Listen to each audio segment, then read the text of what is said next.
Good morning and welcome to the Core Connection. I'm Mira Rubin here with you on Enlightened World Network. And today's topic is abundance. And when we see, I'm sort of melting in and out here. um, when we think of abundance, we typically think of it as having more and our own possessions. And what if true abundance is shown in generosity? So that's what we're going to be exploring this morning. But before we get started, let's take a minute or two to get present. So let's take a deep breath in through your nose and hold it. And imagine clean, crisp oxygen flooding your lungs, flowing into your bloodstream, nourishing all your cells, all your organs, bringing vital life energy to your body and being. And as you exhale, exhale any tension, stress, negativity, fatigue. And now let's take another deep breath in through your nose and hold it. This time, imagine brilliant, bright light lighting you up from the inside out, illuminating, electrifying, and energizing all your cells, all your molecules, all your electrons, creating a brilliant beam of light and energy from your heart out into the world. And as you exhale, exhale any remaining tension, stress, negativity, fatigue. And now let's press our palms together and vigorously rub your hands together to feel the friction, the temperature, the pressure, the motion, the tickling and tingling when you stop, and allow all those sensations to bring you present right here, right now, into this remarkable physical form that enables us to experience life. Welcome, welcome, welcome. So today we are exploring abundance.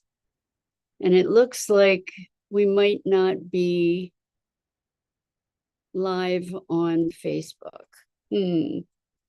So I'm wondering, what do we need to do here? Oh, we are live. Okay, great. Hi, Rosalind. Great, thank you. I always am reassured when you chime in, because then I know that we're actually live. So thank you, thank you. It's always great to have you here with us and everybody else who's joining us as well. So we're talking about abundance today. And most often my experience of people talking about abundance is really talking about excess. And, like what does abundance look like for us? And I had this wonderful conversation with one of my clients yesterday who told me that they had done a visualization about abundance. And what was happening in that visualization is that they were giving away tons and tons of money and giving it away to support all different kinds of causes and initiatives. And how wonderful is that, to be creating an image of abundance, which is about generosity and giving things away. And so it actually makes me think of the contrast that I was speaking about yesterday between indigenous values and Western values, and that our kind of culture is about private property and acquisition, and very, very oriented around money, and whereas the indigenous traditions are more around a gift economy. So it's a very, very different foundation. Good morning, Robin. Welcome. So good to have you joining us this morning. So we're looking at what is true abundance. So in so many of the conversations that I've had with or around abundance, it's really excess rather than abundance. So let's look at what true abundance is an experience of truly enough, like satiety, to be having enough. And when we have enough, then we can be sharing. When we trust that there is enough, when we're not in fear, then we can be expressing in generosity. And it may be that that generosity is the true expression of abundance. So Rosalind says, regenerative energy, ability to give without being depleted. And I love that. That's beautiful. And I think that when we talk about being able to give without being depleted, it's very much a being state that we're talking about, right? That we, the conditioning of our culture is if I have more, you have less. If you have more, I have less. Like that, we're coming from a deep, deep experience of scarcity. And so we acquire and hoard things because of this internal experience of scarcity. And when we feel abundant, then we can give without being depleted. So it's not a matter of how much we have. It's the way that we experience being with what we have. So it's nuanced perhaps, but I have known, it's interesting. There have been studies done where people who have less possessions are more willing to share with one another. And that's a really interesting dynamic to be looking at, that there's a greater generosity. What is the underlying dynamic there that is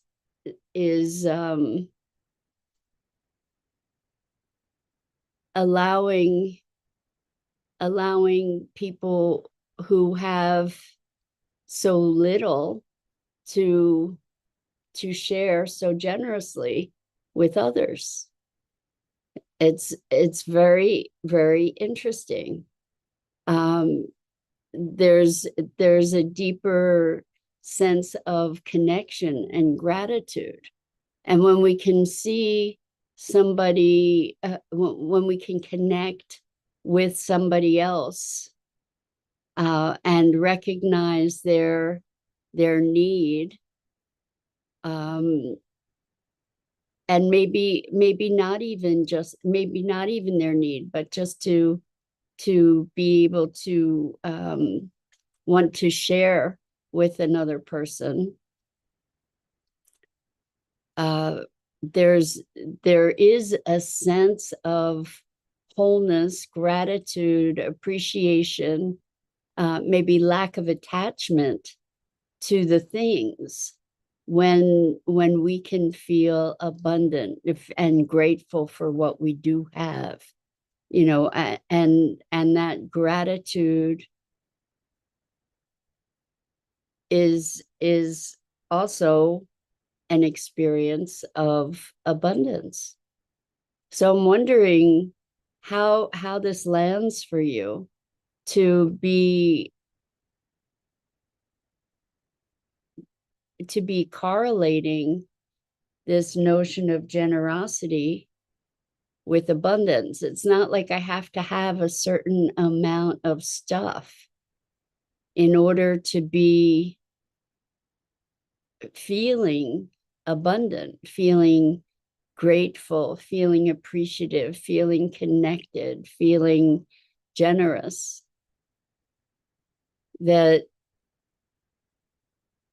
rather than protective and fearful, so that we're grabbing onto more and more stuff, like that there's safety somehow in stuff. And so when we feel safe,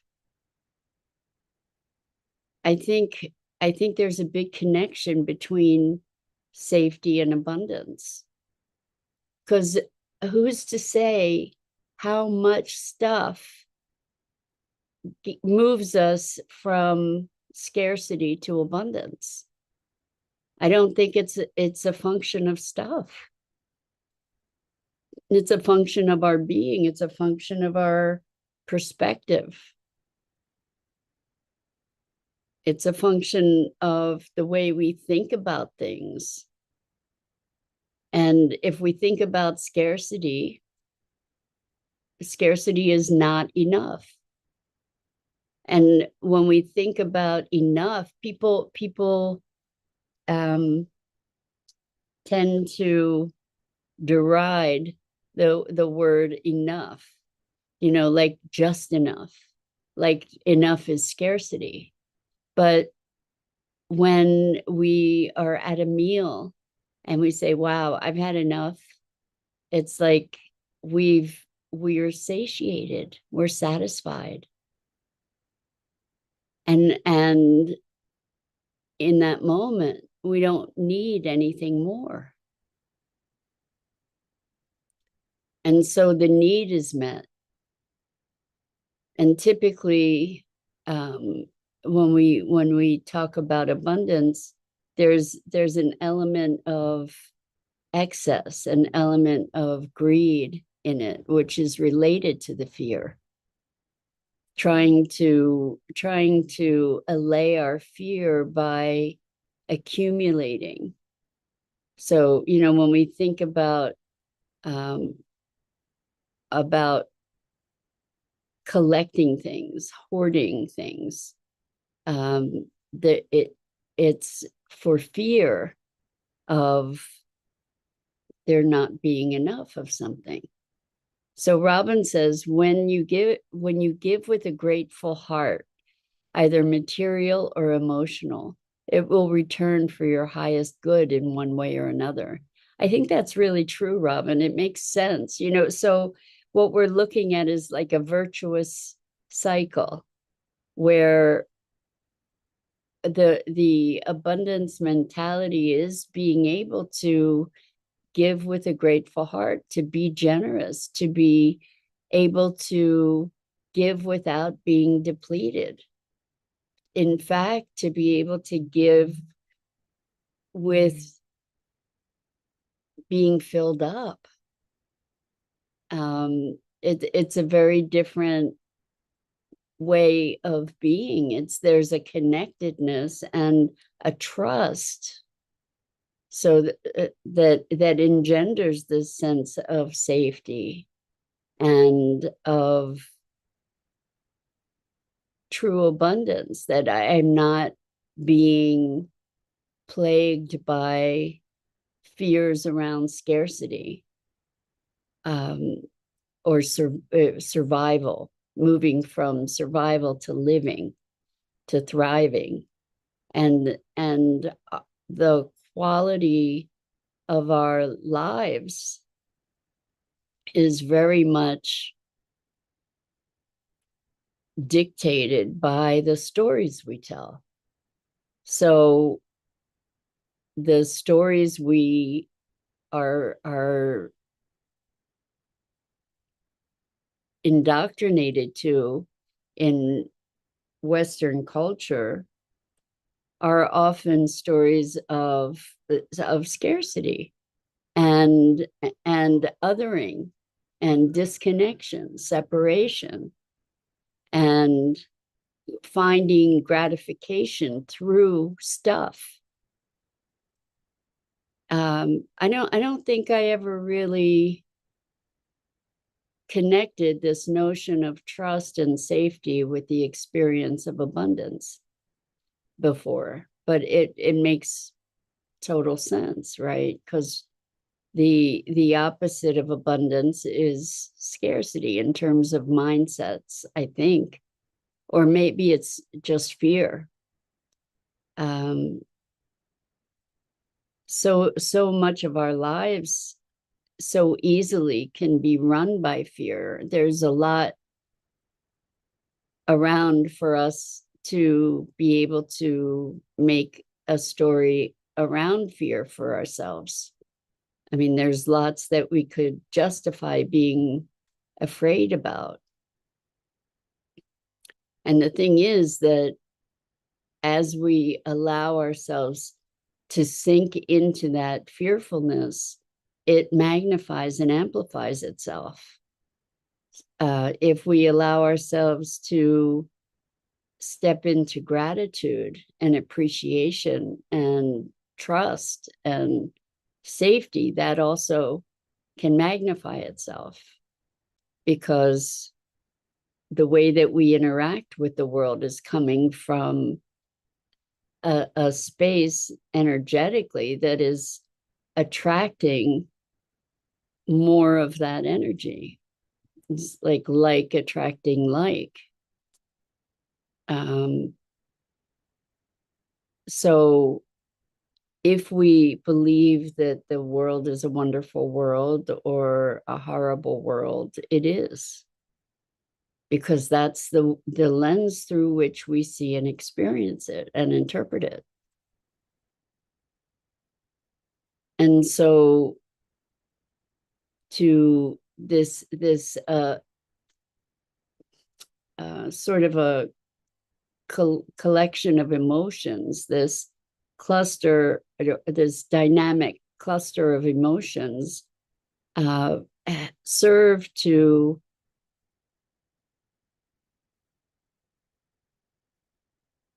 enrich our experience of abundance. When we are looking at gratitude and trust and safety and enough, satiety, satisfaction, all of these emotions can bring us into a greater experience of abundance in such a way that it's sort of occurring to me that as we step into greater abundance, we need less and less. There's less and less of an attachment to the things as we really truly experience abundance.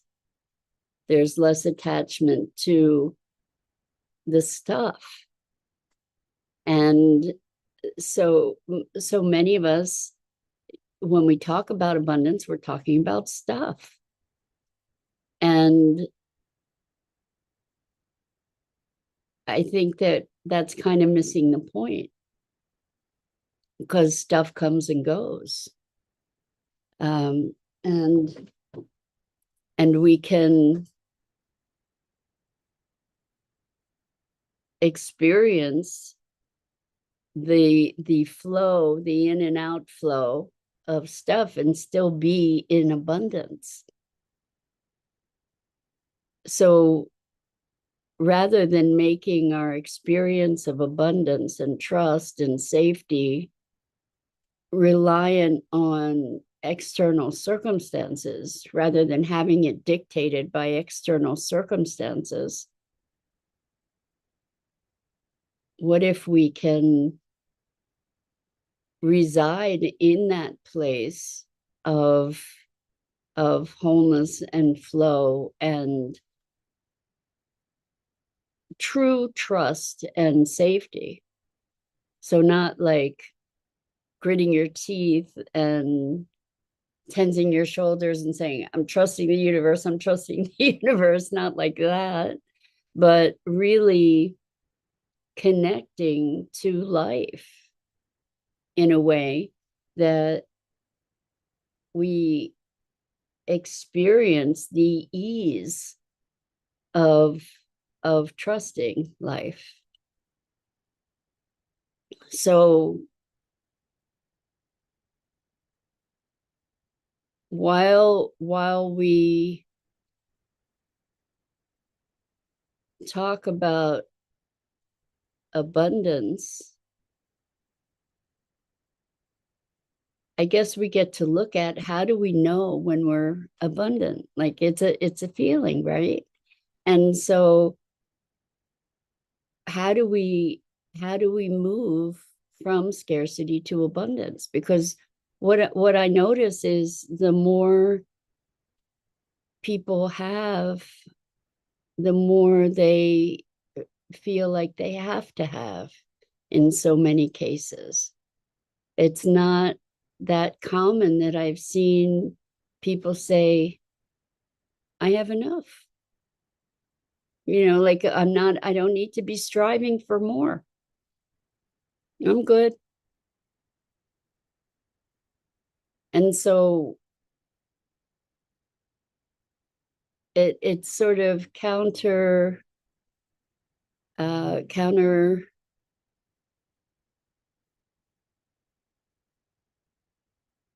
not sure the right word here, but it's kind of counter to the intention of abundance to have to strive for abundance, right?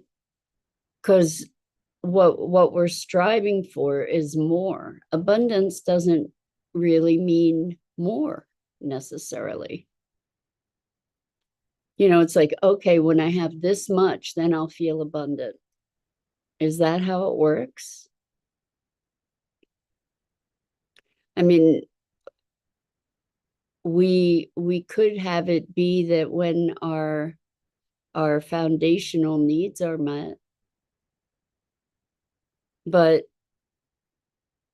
those needs change, just like or the things that we define as needs change, just like a goldfish in a goldfish bowl, right?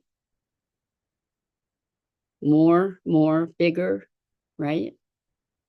And so how can we manifest abundance right now? Like, what does that look like in our lives? Does it mean more stuff? Does it mean more money? Does it mean a shift of being? And how can we connect to that shift of being? Rosalind says, breathe. That's foundational, absolutely. Just being able to breathe in gratitude, connection, trust, safety.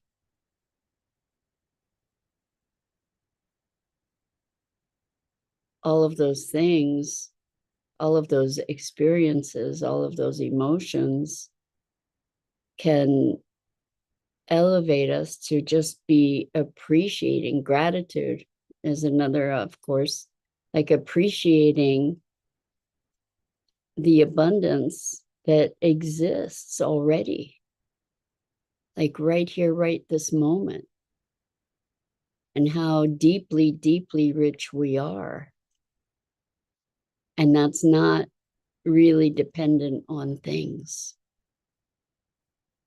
So when we can free ourselves from the notion that abundance is about stuff, it opens I think it can open the floodgates to the movement of life, and stuff flows in and stuff flows out. Because I know that abundance doesn't have to do with stuff because I know wealthy people who are living in scarcity. It's not about how much, it's about the story. It's about how we be with life, actually. So I guess it goes to the idea of counting your blessings. But again, counting is kind of like how many. So maybe recognizing our blessings, maybe sorting to see all the blessings, looking for the blessings rather than the scarcity. We are so powerful in our ability to shape reality. We are so powerful in our ability to create the world in which we live and to make that world heaven or hell or anything in between. And we do. And this is something that doesn't even necessarily need to show up as action of any sort in the world. It's an internal action. It's an internal beingness because there are threats in the world and there are graces in the world. And they've always been there. And we get to interpret them. And it's the way we interpret that determines whether these things in the world are threats or graces. And so generosity is kind of a magnificent expression of abundance. And I invite us all to look at how we can be generous in our lives. And it doesn't mean giving stuff away either, necessarily. It's like being generous with our love, being generous with our heart. And when we're generous with our love, it comes back to us in spades. So anyway, that's it for today. I'm Mira Rubin. This is the Core Connection, and I go live here each weekday morning at 9 a.m. Eastern on the Enlightened World Network Facebook page and YouTube channel and my Facebook page. And I invite you to please like and follow my YouTube channel as well as Enlightened World Network's YouTube channel. The links are in the description. And it's always such a profound pleasure and privilege to have the opportunity to do these morning musings together. So until next time.